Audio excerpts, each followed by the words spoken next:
নমস্কার বন্ধুরা, ইংরেজি 8ই এপ্রিল এবং বাংলা 25শে চৈত্র সোমবার দিনই শুরু হতে চলেছে 2024 সালের প্রথম অর্থাৎ পূর্ণগ্রাস সূর্যগ্রহণ। এই পূর্ণগ্রাস সূর্যগ্রহণ থেকে গর্ভবতী মহিলা ও শিশুরা সাবধান, জানাচ্ছেন জ্যোতিষ শাস্ত্রবিদ। ভুল করেও এই কাজগুলো কখনোই করবেন না, নইলে ঘটতে পারে মহাবিপদ। এই বিপদ থেকে রক্ষা পেতে জ্যোতিষ শাস্ত্রবিদদের তরফ থেকে চলে এসেছে বিশেষ সতর্কবার্তা। কি সেই সতর্কবার্তা জানিয়ে দিয়েছেন জ্যোতিষ শাস্ত্রবিদরা।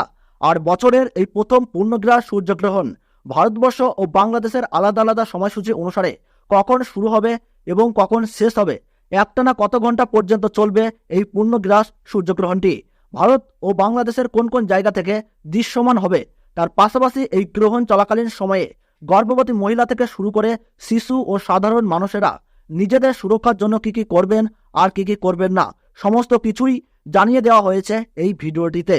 তাই ভিডিওটি দেখলে আপনাদের আর কোনো ভিডিও দেখার দরকার নেই, কারণ এই পূর্ণগ্রাস সূর্যগ্রহণ সম্পর্কে সমস্ত তথ্যই আমরা পুঙ্খানুপুঙ্খানুভাবে আলোচনা করেছি। তাই ভিডিওটি মনোযোগ সহকারে শেষ পর্যন্ত দেখবেন। ভিডিওটি ভালো লাগলে একটি ছোট্ট লাইক দিয়ে উৎসাহিত করবেন এবং আপনার জেলার নামটি কমেন্ট বক্সে জানিয়ে দেবেন। আর আমাদের এই ইউটিউব চ্যানেলে নতুন দর্শক হয়ে থাকলে অবশ্যই চ্যানেলটি সাবস্ক্রাইব করে পাশে থাকা বেল বাটনটি অল করে রেখে দেবেন। গত বছরে গ্রহণ নিয়ে কিন্তু যথেষ্ট সাড়া পড়ে গিয়েছিল। 2023 সালে এই নিয়ে কিন্তু সাধারণ মানুষের মধ্যে বিপুল চর্চা হয়েছে। আসন্ন 2024 সাল, এই সালেও কিন্তু রয়েছে বেশ কয়েকটি চন্দ্রগ্রহণ এবং সূর্যগ্রহণ, আর এখন তা নিয়েই সাড়া পড়ে গিয়েছে সাধারণ মানুষের মধ্যে। আসলে গ্রহণের সময় কোনো কাজই কিন্তু শুভ থাকে না, তাই সাধারণ মানুষের চিন্তা হওয়াটা স্বাভাবিক। শাস্ত্র অনুযায়ী গ্রহণকে কিন্তু অশুভ বলে মনে করা হয়। অনেক সময় পূজা পাঠেও কিন্তু নিষেধাজ্ঞা থাকে। এখন কিন্তু সকলেই জানতে চাচ্ছেন যে 2024 সালের প্রথম পূর্ণগ্রাস সূর্যগ্রহণ কখন শুরু হবে।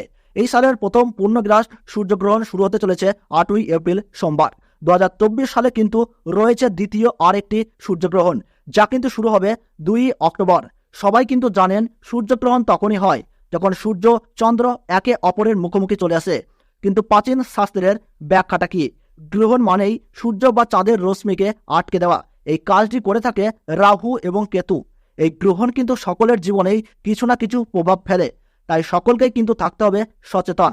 গ্রহণ চলাকালীন সময়ে আপনারা কিন্তু কোনোভাবেই খালি চোখে এই সূর্যগ্রহণ দেখতে যাবেন না, তাহলে কিন্তু আপনার দৃষ্টিশক্তির উপর খারাপ প্রভাব পড়তে পারে। আর খালি চোখে গ্রহণ দেখাকেও অশুভ বলে মনে করা হয়। এই সময় গর্ভবতী মহিলা ও শিশুদেরকে যথেষ্ট সচেতন থাকতে হবে। গ্রহণ চলাকালীন সময়ে আপনারা চেষ্টা করুন ঘরে থাকবার। এই সময় ধারালো যে কোনো বস্তু থেকে দূরে থাকাই ভালো। এই সময় আপনারা ঝগড়া, দ্বন্দ্ব, কলহ, তর্ক, বিতর্ক এই ধরনের কাজ থেকে সর্বদা বিরত থাকবার চেষ্টা করুন। গ্রহণ শেষে গরিব মানুষদের খাবার ও বস্ত্র দিয়ে তাদের সেবা করুন এবং পশু পাখিদেরকেও তাদের খাবার দিয়ে সেবা করুন। তাহলে এই গ্রহণের অশুভ প্রভাব থেকে রক্ষা পেয়ে শুভ প্রভাব পাবেন।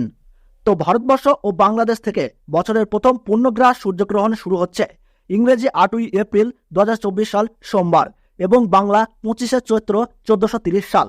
ভারতবর্ষের সঠিক নির্ভুল সময়সূচি অনুসারে এই গ্রহণ আরম্ভ হচ্ছে রাত্রি 9:12। গ্রহণের মধ্য সময় থাকছে রাত্রি 11:47 এবং গ্রহণ পুরোপুরিভাবে সমাপ্ত হচ্ছে রাত্রি 2:22। এই গ্রহণের গ্রাসমান রয়েছে 1.056 এবং বাংলাদেশের সঠিক সময়সূচি অনুসারে বছরের প্রথম পূর্ণগ্রাস সূর্যগ্রহণ শুরু হচ্ছে রাত্রি 9:42। গ্রহণের মধ্য সময় থাকছে রাত্রি 12:17 এবং গ্রহণ পুরোপুরিভাবে সমাপ্ত হচ্ছে রাত্রি 2:52। এই গ্রহণের মোট স্থিতিকাল 5 ঘন্টা 10 মিনিট।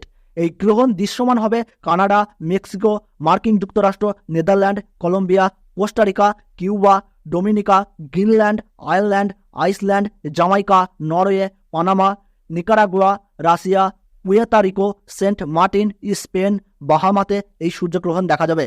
তবে ভারতবর্ষ ও বাংলাদেশ থেকে এই গ্রহণটি দেখা যাবে না, কারণ এই পূর্ণগ্রাস সূর্যগ্রহণ চলাকালীন সময়ে ভারতবর্ষ এবং বাংলাদেশে এই সময় রাত্রি থাকবে, যার ফলে সূতককালের সময় থেকে শুরু করে গ্রহণ শেষ সময় পর্যন্ত গর্ভবতী মহিলা, শিশু ও সাধারণ মানুষের ক্ষেত্রে কোনো বিধিনিষেধ থাকছে না।